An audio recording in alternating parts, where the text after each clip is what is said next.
Welcome to the Josh Huisman Podcast. Welcome everybody here. I got Alan Clark here this week from Gateway Community Church in Franklin, Tennessee. Otherwise, if you're a native to the area, you know it as Cool Springs area. Cool Springs. Springs area. Yeah. But Alan and I are close friends, and when I started doing this podcast, I was like, man, Alan's a guy I got to have on here right away. And I'm not sure why. I'd like to hear that. Because it's natural, man. We can just sit here as pastors and talk. We do talk for 3 hours sometimes. It goes a little long. We're going to talk about this ministry that we're a part of called Fishbowl, which is a ministry for pastors. And it's supposed to be a time where we get together once a month for like an hour, but it usually turns into a 3-hour session. Yeah. The first time y'all came to my church, I called my wife and I said, hey, I don't have time today. I'm busy. And I'm not sure you were in the initial group that came over, but Lyle had been coming to my church and just saying, you need a group, you need to be surrounded by other, godly people to help you and help you grow. And I'm like, I really don't have time for that, which is really hypocritical for us who teach that every Sunday. Right. And so I called my wife and said, they're walking in. I said, hopefully we'll be done in 45 minutes because I'm busy. And that was about 10:30. I did it at 10:30 thinking, okay, I'll have an excuse to get out by 11:30. And about 2 o'clock, I called her and said, we're still here. And I don't know when we're going to stop. But it was good. Yeah. And then I couldn't wait till the next time. And now, at the first of the month, I'm like, okay, when do I get to see my guys, my Fishbowl guys? Yeah. Isn't it so funny how that came about? And so to give a little bit of a background of what we're talking about, there's a ministry called Fishbowl that a retired pastor named Lyle Williams started. And his ministry was all about going and connecting senior pastors and giving senior pastors a place where they can get together, develop relationships with one another, not be on an island, but to have a safe place where guys can share what's going on in their lives and what's going on in ministry. And I was just like you when the way I got involved with Fishbowl is kind of funny because Lyle even came into New Hope one day and told me what he did. And here's a part, I help senior pastors get together and form relationships in community. He handed me a card and I was like, okay. And I put that in the drawer. Flip that to the side, and I thought to myself, and you're so right. Like, it shouldn't be like that. Like, yeah, of all we teach people, this. We teach community. We teach accountability. We do it every Sunday. And then somebody comes along and says, hey, would you like to be a part of a group that holds you accountable? No. Of course not. Exactly. And then I had some things happen for me, ministry-wise. I was like, I really need a community. I really want to get to know some of these other senior leaders in the area and develop relationships. And so I reached out to a guy named Brock, who's pastor in Nolensville at the time. And I sent him an email and I said, hey, I drive by your church every single week. And, I've always wondered, I'd love to meet you, love to hang out and want to form maybe a pastor group. And he wrote back and goes, actually, I'm in this group with a guy named Lyle Williams. Yeah. And I was like, okay, Lord. I didn't realize that's how you came in. Yes. Okay, now I'm starting to remember that again. Yeah, and so that's cool because Brock had been there for maybe a year, right? He'd been there a while. Yeah. And then he brought you. That's so cool. Yeah, so he brought me into that. And it's funny how I know you feel the same way. It's become a passion of both of ours to try and connect senior leaders, pastors in a church to a place where they can develop relationships with people. And just like you and I, it is surprisingly difficult to do. It is. It's hard to talk them into it. Yeah. Why do you think that is? Our schedules are crazy, and we hold on to our free time so much because we have so little that we can. There's so little that we can control that we want to control our free time and our extra time.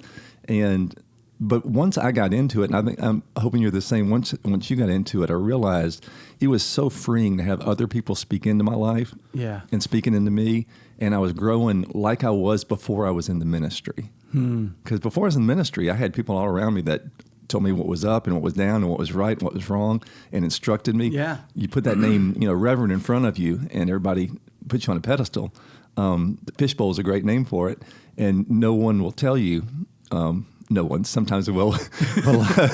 A lot of times people will kind of hold us in arm's length. And if they see something wrong, they may not tell us. They think, oh, he knows better because he's closer to God. But the truth is, we're going through the same stuff everybody's going through, and we need people to speak life into us. Yeah. And so many times, and this has been the neatest thing for me, is it's not just we tell each other, you're such a great guy. There have been some times we closed that door and told each other, you're wrong. You've got a problem in your church. And we've said to people and to each other, there's a problem in your church, and the problem might be you. And who else does that to pastors? Yeah. Nobody. Well, because it's not done in a way that is that there's an agenda there or any other thing. No, we're brothers. Yes, and it comes to a point to where with one of my brothers said to me, hey, you might need to step back and kind of take a different look at this. When that is said to you and there's no agenda behind it, right? We're not trying to take over each other's territory or any kind of thing. It's really out of love, and that has always and that's happened with me a few times where I've gone, oh man, I really need to think about this, and or I've even had times when I go, hey, I want to say this, and there's somebody, I feel like this is what I'm going through right now, and a conflict that I have, and here's what I want to say, and what do you guys think? Right. And then everyone goes, don't say that. You might want to dial that back. You may want to tear that up and let's start over. Yeah. There's a lot of times that I've been at the same church for 26 years. Man. And I've been doing this before you were born. I was in the ministry. So. I'm not that young. I know what I'm just saying, but it's been surprising to me the truth and the wisdom that has come from some of the younger guys that have served. Because normally in a group like this, I'm the older guy, and everybody kind of says, "Oh, but Alan knows because he's done it for so long." And so many times I've sat there going, "Wow, that's really good. I'm using that." Yeah. Yeah, and it has been so helpful to me that God kind of brought this group along for me, the Fishbowl group that we're a part of. And there's about 3 or 4 of us, and we don't want it. I shouldn't say we don't want it to. It's harder when it gets a little bit bigger because that safe space does get a little not as safe until you really get to know somebody. But I know God brought the relationships in the group along for me at just the right time. Right. When I started walking through some challenges, and I really needed to have some other men in my life who could just sit there and just hear me say, here's what's going on. Right. Whatever. And even what's so funny, even to just hear, and we've all had this, even to just hear another friend say, man, that's hard. That's tough. That makes and not, well, here's the reason why that happened, or here's what you need to just to go, man, I can just listen. Just go, that's really hard. And we're praying for you, man, because when you're someone who's walking through a conflict and you think to yourself, this is really hard. Am I the only one who feels like that? But when you hear someone else go, man, listen, that's real. That's tough. Yeah. It makes a difference. I think as men, sometimes we think, hey, suck it up. It's a job. It's hard. It's difficult.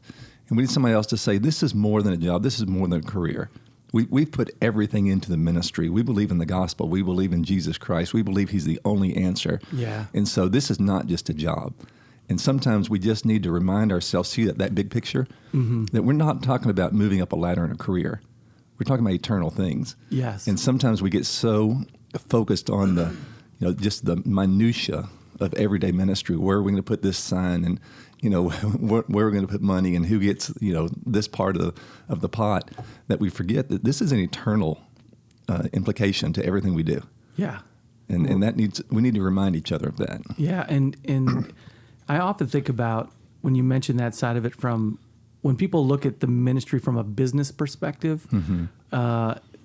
It's not that. I know it's not that for you. I know it's not that for me, to where when we form relationships with people, the people who attend the church, and the people who, I know my heart, a pastor is a shepherd. I mean, that's really what we are biblically. Yeah. And so when people come in, pastors should view them as people that God has placed in our care biblically, to care for their physical health. So we'd be praying for them spiritually, so that we'd be helping them grow in their relationship with the Lord.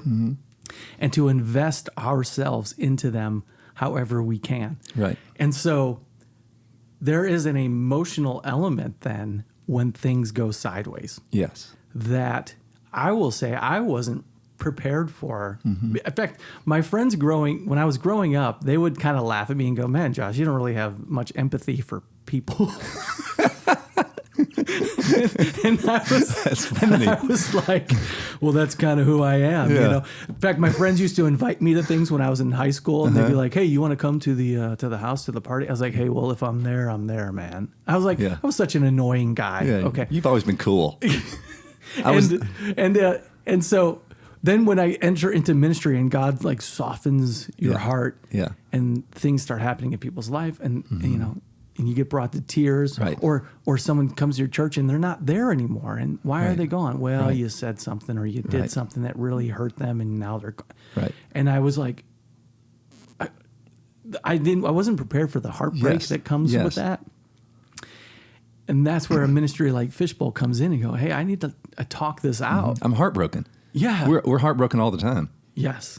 You know, it happens to us all the time. And especially in the area that we live in, that people will come and be a part of our ministry, will baptize their kids, and, you know, we'll lead them to Christ, and you know, we'll help bury their, you know, their parents. And they're like, "Yeah, but, you know, so-and-so's over at that church. See ya." Like, well, wait, stop. Yeah. You're more to me than a person sitting in a pew. Mm-hmm. I get on my knees every morning and I pray for you. I pray for your children. Yeah. And so sometimes I need to be with other men that see it that way, because it's hard for people on the outside to see how we see people. Yes. Have you ever heard the joke? It's been out for a long time. So when I say it, you're going to know what it is immediately. When the church has a pest control problem and they can't get rid of the mice, and so they call in an exterminator, and they're like, "Hey, what are we going to do?" And the exterminator goes, "I have an idea. We could baptize the mice. Then they'll be gone." They'll find somewhere else. They'll find somewhere. Make them members. Which it shouldn't be a good joke, Right.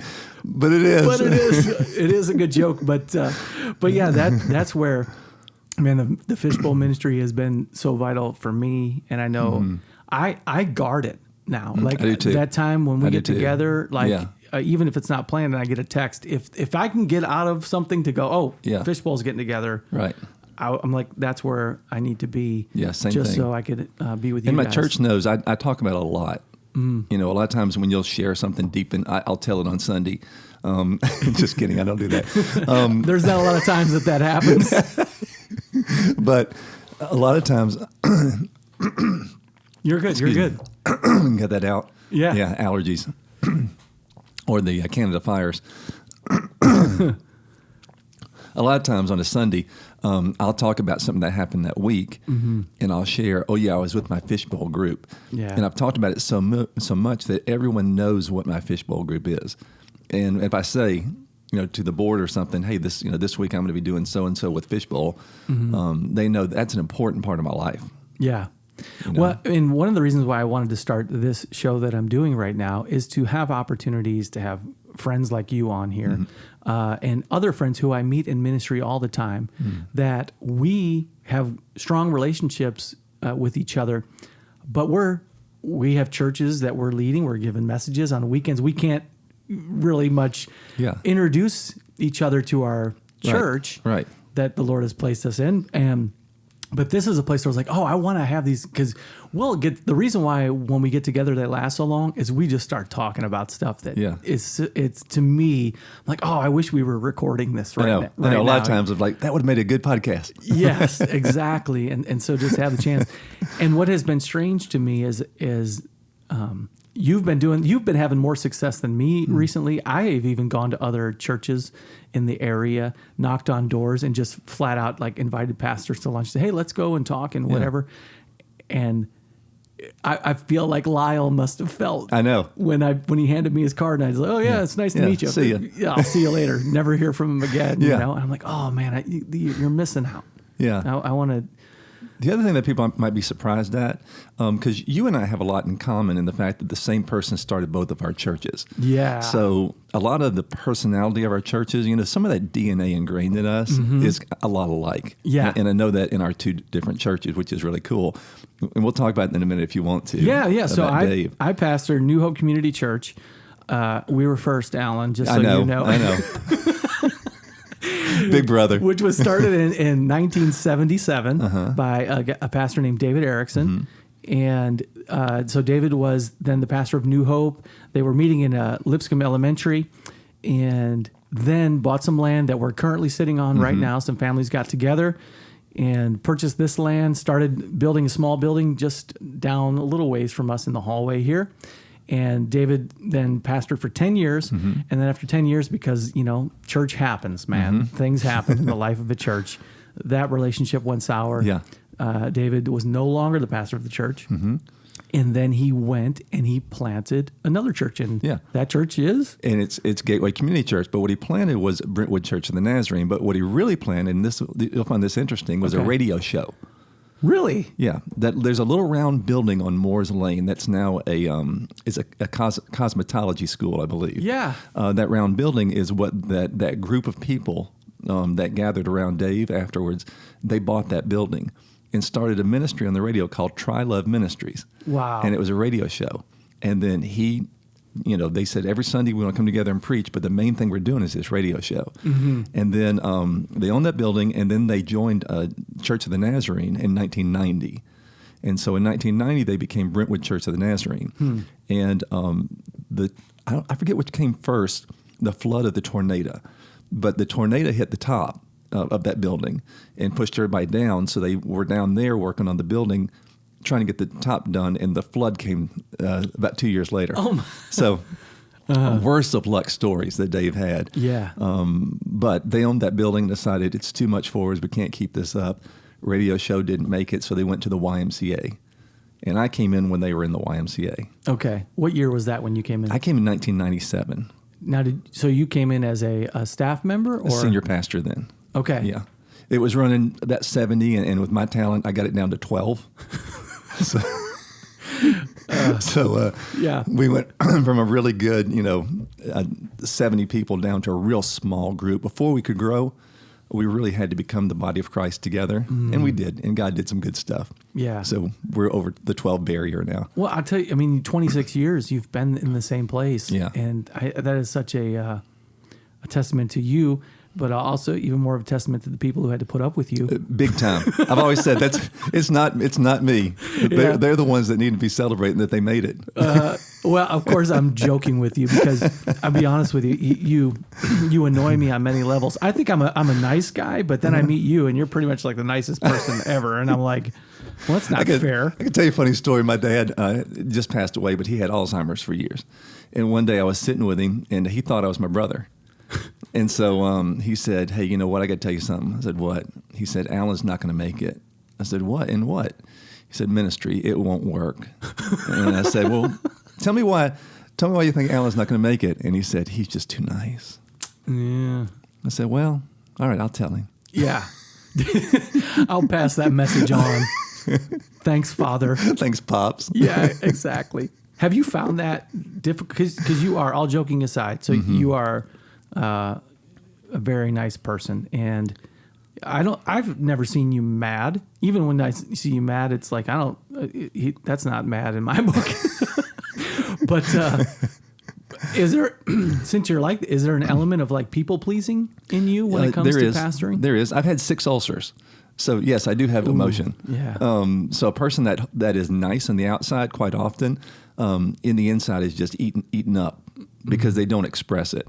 So for those people that, are able to throw golf clubs or say out loud how they feel, they don't have ulcers. It's the people that don't respond. And for some reason, and I grew up with an older brother. With an older brother, you don't respond immediately.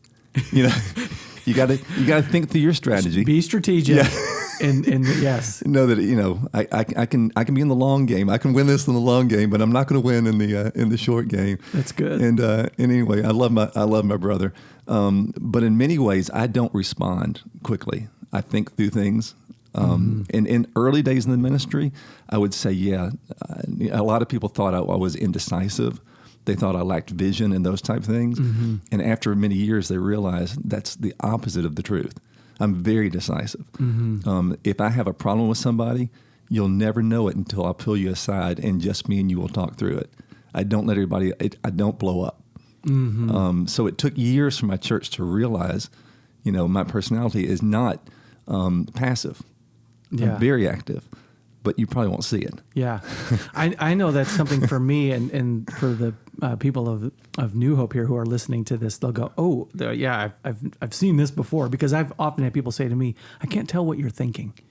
You don't respond right away. Right. You sometimes are giving me this, I feel like it's a blank look and whatever it may be.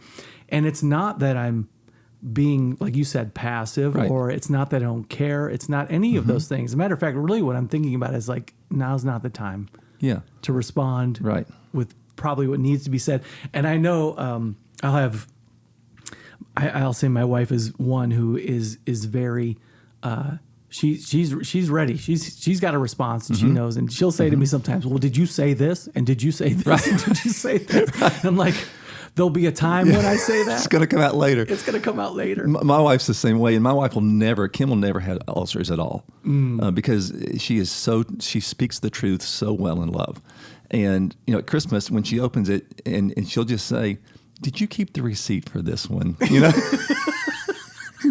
Yeah. Whereas I would say, thank you so much. And she looks at me like she knows I don't like a gift. She's like, you're lying. But she refuses to lie. Yeah, that's awesome. So let's talk about our wives for a second, because my wife knows, like, I just kind of have an inner monologue going on that I'll have full conversations in my head. I'll even hear things that are funny. And inside in my head, I'll be like, that's hilarious. That is hilarious. You ought to be here. But I'm not expressing that it was hilarious, And she learned early on that she needs to remind me to respond sometimes. So even like if we're opening Christmas presents or somebody gives me a gift, she'll like nudge me and go, this is important. You need to like respond to this and actually laugh or like say thank you. People need to know that you like it. People need to know that you like this. Well, the opposite is me, who for years, every year my mother-in-law would buy me a German chocolate cake. Every year for my birthday. And the one thing I hate in this world other than carrots is coconut. The two K words I don't like. So every year she bought it, and every year I was too nice to say, "Gosh, I just I hate coconut." And so after 5 or 6 years, I go to my in-laws' house, and there's this big German chocolate cake, and Kim finally says, "Mom, I got to tell you the truth. Alan just does not like coconut." And she turned to me and said, "Why didn't you say something?" I'm like, yeah, you're right. And that's when that's when you turned it to the scriptures and you said, because the Lord calls us to love. Right. Over coconut. Over coconut. And it was more important to me. It's more important that you were showing your love for me as your son-in-law. It's important. Yeah. So what do you think are, let's have a little therapy session. What are the drawbacks for ministry leaders when maybe we internalize things a little bit too much and we let that, you said ulcers. Yeah. You let that fester, you let that hang on to you. Some people say, well, there's people pleasing and there's, all that. Have you learned anything through the 26 years of ministry that it's obvious? The drawbacks are physical. I mean, the number of men and women in ministry that have heart trouble is huge. And I wish I had that fact. We'll look it up and put it on your podcast. Put it at the bottom of this right here. Okay. Just say what it is. But the number of people that will later on in life have heart trouble, ulcers. The number of people that in ministry struggle in marriage. People would be surprised. 1,500 a month are leaving the ministry right now, and that's post-COVID. So it's accelerated post-COVID. Yeah. Emotionally, there's all those things because this is not just go into work and check off a list. We're throwing our heart, soul, and body into something, and the body is the first to get the brunt of it. Yeah. And I know you do the same thing, but I spend a lot of time working on. I'm a cyclist. I get outside every day. I need sunshine. I need vitamin D. I watch my diet. I do all those things because I think we got to really take care of our bodies because it takes the brunt of the ministry. Yeah. Marriage may be second. We got to watch our marriages. Our children suffer. Yeah. Now, if you were working for Exxon, your children might suffer just the same. You know what I mean? Sure. It may be no different because of the time commitment that you're putting in. It may be no different, but our kids will never see it the same. Yeah. Because our kids see us giving our heart and soul and mind into something, not just making a living. Yeah. Well, I think it's Carey Nieuwhof, who he has a leadership podcast that is, listened to by millions every week. And he talks about the weight of ministry that pastors carry. And he really opens it up more about how it is different than another job. Mm-hmm. And I don't want to get this wrong in how he basically says it, but he just talks about how his relationships with people are even centered around the fact that he's in a ministry position. Right. And then once he was out of a ministry position, right. it shocked him to realize he didn't have any close relationships with people, that it was all centered on that. And then if there was a problem in the church that he was leading, how that affected his children. Yeah. If there was a problem in, and that we've all seen that it has these fingers that reach out that we're not even aware of. Charles McGowan, who I had on the podcast a few weeks ago, he has a saying that he told me early on. He said, and I hope he doesn't mind that I say this, because Josh, if the CEO of Coke tomorrow decided to make changes all throughout the company. Down. He goes, people aren't going to stop drinking Coke. Right. He said, but you as a pastor, when you feel if God's leading a direction or something happens in the life of a church and you're responsible, there is a fallout that happens to your family. There's a fallout that happens to your friendships. There is a fallout that people will say, well, I'm out, whatever it may be, that goes beyond what we know, right. That goes beyond maybe what another job is. So this is not to complain about what we do in ministry, because it's unique. It's unique, and we do love it. And I have a friend who recently had said to me that there was a magazine that put out the easiest jobs to do in America, and pastor was number 2. Was it really? Yes. I'd like to see him try it. So maybe we're off. I don't know. Maybe we've missed something here, huh? Maybe call the wambulance and we're just complaining about something. Yeah, the hardest thing in the ministry to me is every once in a while I'll be in the lobby of my church and there'll be a woman next to me who's not my wife. And invariably it always happens that a guest will say, "Oh, Pastor Allen, is this your wife?" And the woman's response is always the same. They always go, no. I'm like, seriously? Yeah. Would they be that horrible? Get him away from me. Yuck. Yeah. No, I'm not the pastor's wife. If you want to hear a good story on that, when I first showed up to New Hope as the youth pastor in 2006, I came here and I met the youth group for the first time, and there was a girl in the group who she was probably a freshman or a sophomore. Definitely that age when anything that pops into their head comes out of their mouth. And I walked in and they met me, and then a few minutes later, my wife Sarah walked in. And I said, "This is my wife, Sarah." And one of the girls goes, "How?" I was like, okay. That's awesome. Yeah, I was like, tell me, you used to be really good looking. I used to, yes. There was a time. Yeah, there was a time. I had a kid one time who got called in the ministry, and his parents said, why do you feel called in the ministry? He said, look at Alan and look at what kind of wife he got. He said. He said, "You know what? There's something about the guy, preaching on a Sunday that must be special." Yeah. There you go. We used to be something, and it is the highest compliment to our wives. You and I talk about this a lot because both of our wives have been instrumental. In holding us accountable. I know mine holds me accountable, like all get out in a good way. And you've shared that too. I think, would you say she has been instrumental in helping you 26 years at the same place? I told a story in church a couple of weeks ago, and my church hears this story all the time. I don't know if I ever told it to our group, but we used to meet at the YMCA here in Brentwood, the one that just got all fixed up and all in nice. Yeah. It's that one. It's really cool. But we were a church of 12, maybe running 40 maybe one Sunday, and we left. And as you leave there, and I won't name them all because they're going to be guests on your show soon. Yes. But we left, and all the police officers for all those churches, the big churches, stopped us to let thousands of people out. And we'd had 32 in our service. Yeah. And so anyway, we stop at one, and they're letting people out, and I'm sitting there wondering, why did I have 32 people today? Yeah. And now there's more police officers letting people out than were in my service. And the 32 might have included the 2 workers at the YMCA. And then you take Kim and I out, there's 20-some people. So anyway, as they came out, and we were sitting there, and thousands of people, we just keep getting stopped, and I'm getting more and more down, like, why in the world am I a church of 32? What's wrong with me? And my self-esteem is dropping. The enemy is on you at that point. Yeah. You're doing something wrong. The enemy's not going to build you up at this point. And Kim said, can you believe all those people missed that great message of yours? And I was on cloud 9. I know. I love it. I have the best 32 people. And I fell in love with that 32. And that was the best thing to do. Instead of falling in love with the 3,200 that were at the red light, I fell in love with my 32. Yeah. And God did a great work with that. Yeah. And I love that. And I love your heart behind that story. You have told me that story before. And I love hearing it.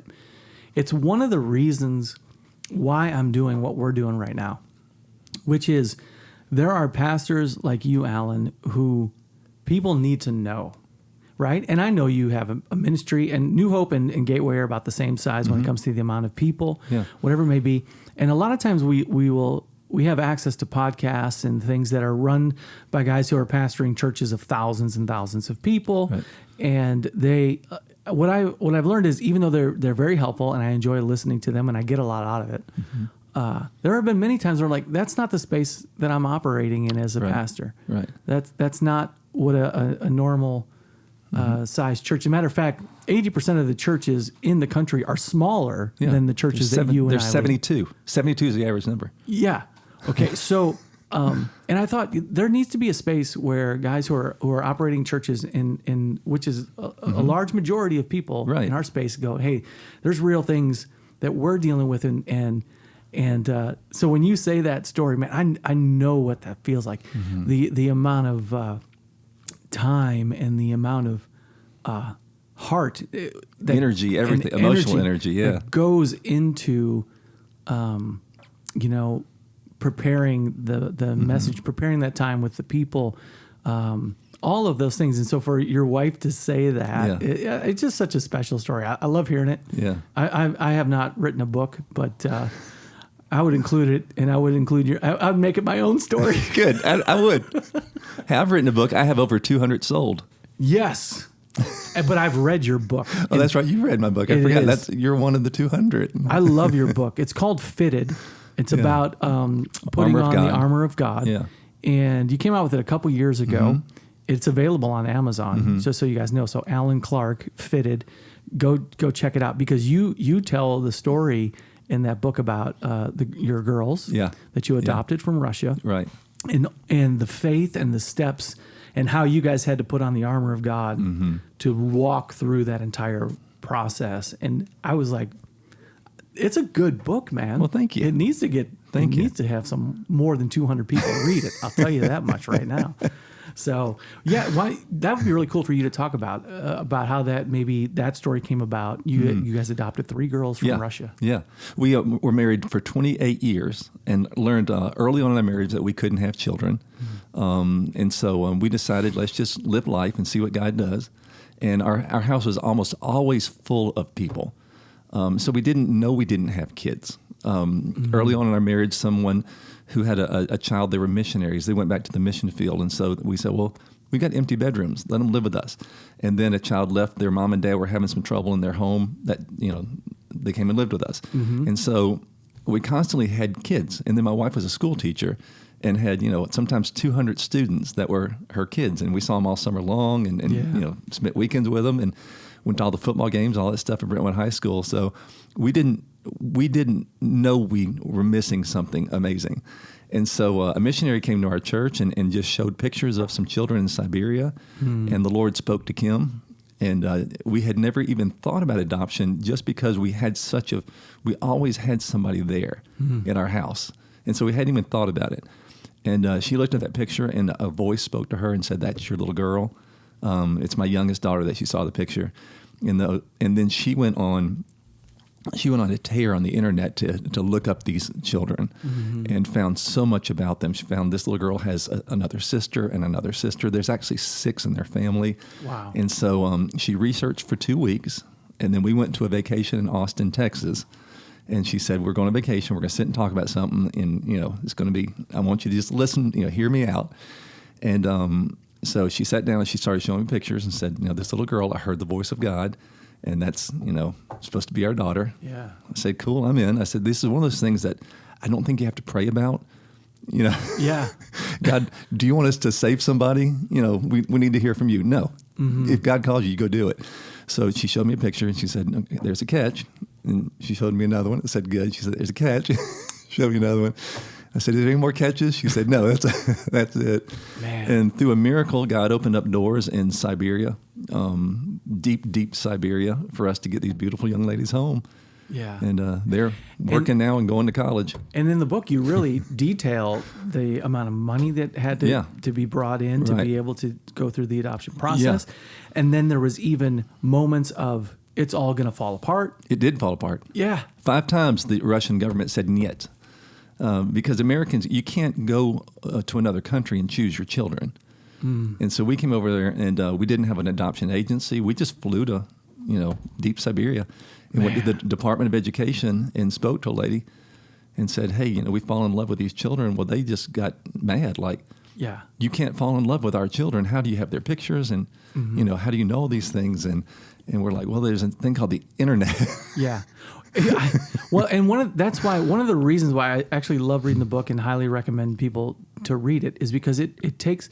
There are books out there that talk about, well, you need to have faith and you need to believe and you need to. But even though you call this book Fitted, it really is a book on faith. Yeah.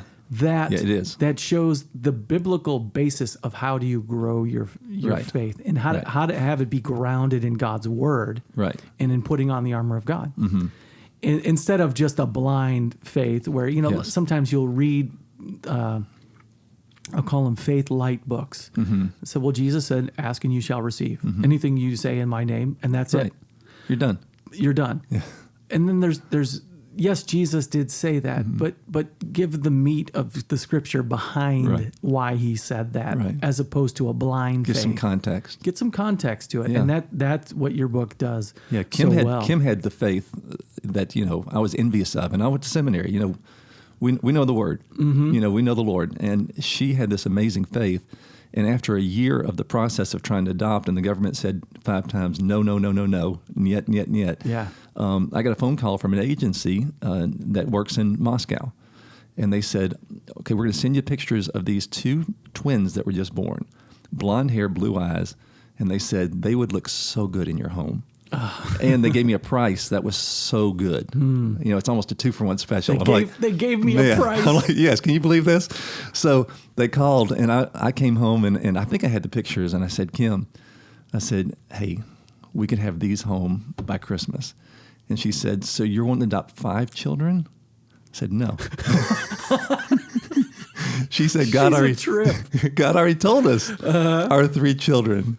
And that's when I realized I need to get on God's page. Yeah. That's, yes. And apparently the Lord has put my wife on that page, and I need to get on that page. I need to get on that page too. Yeah. One of my favorite chapters in the book, and I'm totally going to butcher this, but it really has always stuck with me when you're talking about the belt of truth in one of the chapters. Yeah. And you did a really good job of helping me visualize something, because belt of truth, we look at our belts as something that hold our pants up. Right. But you actually talked about the belt of truth of going, no, you have the championship belt, right? Like that through Jesus Christ, that's the belt of truth you put on. Yeah. Not that I'm coming at this from a losing perspective. Put on the belt of a champion. Put on the belt of a champion, and like the WWF championship belt. And name it what it is. Say who you are. Say who Christ is. Say who you are in him. Speak it out loud. Yeah. Have you seen the new Big George Foreman movie? No. Oh, you got to see it. So good. I want to see it. It's so good. And that's my childhood growing up. So that was really cool to watch. All the macrame owls on the wall and stuff, that, we had that kind of stuff. Yeah. So watching Big George Florence was so cool for me to watch. And every time he would see that belt when he didn't have it, you could just watch his face like, I got to have that. I got to get back to that. And I thought of that chapter. Yes. We got to keep that on. Yeah. It was definitely one of the chapters in the book. And I think any good book has something that is maybe something you're familiar with, but it presents it in a different light that makes you go, oh, I hadn't thought about it in that way. And that's why that has stuck with me for quite a while. So once again, I'm going to tell everybody, go get Fitted Thank you. by Alan Clark on Amazon. I made $1.72 off the book last year in royalties. So Did you really? Maybe this year. Well, you're buying coffee after this. Next year I can double that. That's funny because I've done some music projects, and my wife, whenever I go, I have a music project I want to do, she always knows there ain't no money coming back from this. The royalties aren't going to be. No, the kids aren't going to college. No, this is money going out. But whenever you and I are both golfers, you're better than I am. But whenever I think you beat me last time. Did I really? Yeah, I'm pretty sure you did. Yeah, I was surprised, but you did. That's why we haven't. That's why we haven't gone again. Haven't gone yet. Whenever I go out and do something, or if I put out a song or whatever, I always tell my wife, "Hey, there's agents who are going to be hearing this." Yeah. She's like, "Yeah, that's not happening." We've been down this road. Oh man, it's so fun. The funny thing about my book is I wrote it about 4 years. I preached on the armor of God and did that same series, and I preached it. And then I tried to write a book. I thought, man, this would make such a good book. And so I sat down, and it was like I was just dying, And I read like Max Lucado. I read about how he has a sign in his office that says "Sit down and write" or something like that, you know. And so I tried all the signs. I tried everything I could do to write a book. I had nothing, and God just kept saying, "You're not ready yet. You're not ready yet." I'm like, I'm getting old, and when will I be ready? Yeah. And after we adopted the children, one night at 11 o'clock, I sat down and started writing. 5 hours later, I had 3 chapters. The next day, I couldn't wait to get up. I got up like at 5 in the morning, had 2 more chapters. The next day, I had 2 more. I wrote it in a week. And I had tried for a year to write that book. And God said, "You're not ready." That is a highly motivational story. Isn't that funny? I know I feel like that a lot because I've been trying to write a book. Yeah. And only thing I've been getting out of it is a new computer because I keep firing the old one out the window because it just makes Something's wrong with this. Oh, this thing's broken. Oh man, You should write better. Yes. So anyway, so to hear you say that is a good thing. But man, well, I guess I'll kind of wrap us up with going back to full circle to the Fishbowl thing. You have been doing this now. Is it 26 years total you've been in ministry, or 26 years at this church? At this church, and so what is the total amount of time you've been doing it? Oh wow! Since I was 40 years. 40 years. Yeah.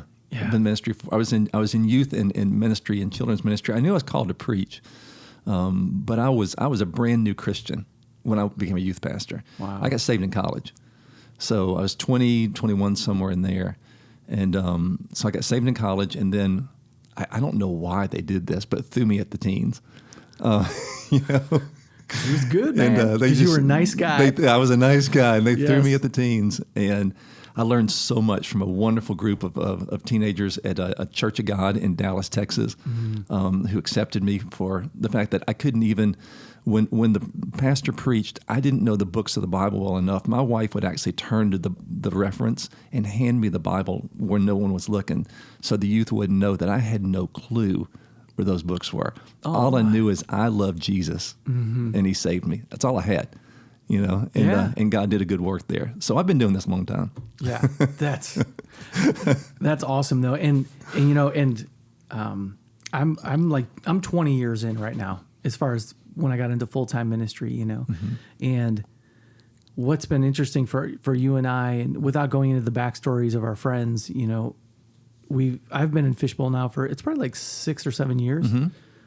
Is that, are you like 8 or 9? 8. Yeah, I think Lyle told me this Sunday, it was, I think 8 years ago that he had walked into my office. Yeah.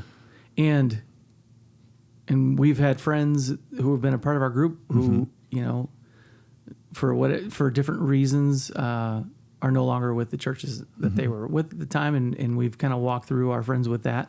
We've joked around that each of us, we've even had moments in our time at Fishbowl where we're like, I'm done. Yeah.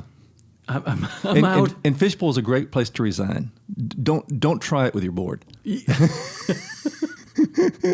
But I found it's a great place to go and say I quit. Yeah. Nobody says, okay, now let's get back to work. Yeah. And I think going back to there is an element in me that I learn more about myself on a personal level and how I deal with things that health in healthy ways and in unhealthy ways that Fishbowl really helps me with, because there have definitely been seasons for me where I learned something about myself that it's like when things go wrong sometimes. You talked about internalizing it and ulcers and things. I'm like, I can't get it off me. I can't shake it. Yeah. Because maybe I absorbed it. Right. And it's tough. Even sometimes when things are said that are meant to be nice. Yeah. In a what do you call it? Backhanded compliment kind of way. Right. Or we all have those people in our church that say that was a much better sermon today, or you're getting really good. Yeah. Well, I remember, one thing for me, and this is just life in general. This was my problem. So when I say this, I fully recognize it. This was my ego and nothing else, my pride. That I remember in the early days, you helped me a lot with that, where I would say, when did people stop patting you on the head? And go, you're getting there. You're getting there. Right. And they were right. I had and I still right now in this day I have growing to do, and we can always John Maxwell says it well. He's like, I ain't done growing until I'm dead. Yeah. But as a younger guy, I had a tough time with that, because you want to prove yourself and you want to show that, hey, God didn't make a mistake by putting me in this spot, so I'm going to force. Yeah. I'm going to force. You guys are missing it. Yeah, and I was wrong in that, and I just remember. I would share that with you in the group, and you were a calming voice in that. You didn't say it this way, but it was kind of like, just relax. Yeah. just enjoy it. Enjoy it. Yeah, just chill out, And so that's where I have a heart for other people who are pastoring churches to go, man, you shouldn't be going this alone. Right. And if you are, that's not healthy. No. And it's not that you can't do it alone. It's that God didn't create you to do it alone. Mm-hmm. That's good. You were created to be together with other Christians, and we teach that all the time. Mm-hmm. Right. Yeah. And so you and I have a heart for that, And I think you and I would both say the churches that God has called us to pastor. I mean, how blessed are we? Yeah. I mean, and the fact that they were started by the same guy. Right. Right. I mean, seriously. Yes, I've had calls for other places to interview and that kind of stuff. And I remember one time I got a call for a great place. It might have been Florida or something. It looked really good. And so I told my wife, I said, all right, I got a call and they want us to pray about it. And she said, why don't you announce Sunday that we're going and see how many are going with us? And she said, if you get them to move, I'm in. She's got the one-liners. She does have one-liners. She's ready. That is awesome. I said, okay, I get your drift. This is really a special place, and I know you have a special place here. I've visited your church before and just love it. Man. I feel at home here and at my place too, which is cool. Yeah, well, we've both gone to each other's churches. As a matter of fact, it's really cool. It's rare that we have the chance to do that, but I know whenever I get a break, I'm like, I'm going to go check out what Alan's doing over at Gateway. It's really cool to be able to step in and just be off. Yeah. I love it, and so it's been a lot of fun. What I thought you were going to say when you were saying about the job in Florida, I thought your wife was going to say, well, have a good trip. Yeah, enjoy your time. You have a singles ministry there. It would be on par, whatever, I know my wife has said that, and we're here, man. We're here at New Hope. We love it, because there's been times, like especially during the COVID years when everyone was like reevaluating What's next? life Yeah. and what's next. I was like, what do you want to do? And she's like, well, I ain't moving again. So Not doing this again. You could figure out whatever you want to do. Right. Because we're here. We're staying. Yeah. So, man, I think one of my hopes, and just to kind of close it, is that maybe there is a pastor or somebody in ministry who is going it alone and going, man, I'm just burning out and I don't have any space. I don't have any friends. No emotional energy. No emotional energy, Yeah. and I just would encourage them, man. Listen, there was a time when you and I weren't friends, and we're just down the street Right. from each other. Would have never met you at a conference or anything, or No. your baseball, sports. Yeah. I play piano. Your piano and bicycling and all that fun stuff. I was like, why would I ride a bike when I can drive? Seriously. So yeah, and God has connected that, and so there is hope for if someone's out there listening right now and is doing it alone. There is hope, Yeah. and pray, and really spend that time in prayer and say, Lord, bring right me mix. a circle and Yeah. a right mix of Yeah. people. Because we have a great mix, and that's we keep praying. A lot of times it'll get down to 2 or 3 of us, and we don't just ask everybody willy nilly. We really pray that God will add to that mix. And think about the cool mixes we've had. I mean, and you got Presbyterian, Church of Christ, us, non-denominational. Right. We've had such a cool mixture in there that you normally wouldn't put together. Right, and we don't get together and talk theology. Right. Right, we Right. understand that there are things theologically Yeah. that we don't agree on. Yeah, and we joke about them sometimes. We do, You know? right? And that's what makes it kind of Yeah. fun. And Yeah. and in that mix, to me, that isn't that just the kingdom of God right is. there? Yeah. What it's the core things are so important to us. Yes, 100%. And so anyway, man, love having you as a friend. Thank you so much. Yeah, it's been awesome to have you on here. And so for anyone who is listening or watching, just again, Alan's the pastor at Gateway Community Church in Franklin, Tennessee. And anyone familiar with the area, go to Moore's Lane, get off there at 65 and shoot on over. Across from Sopapias.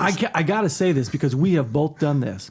Because we've met people who have visited our churches. Yeah. Nashville is such a booming that every week there's new people coming through Right. the doors and whatever.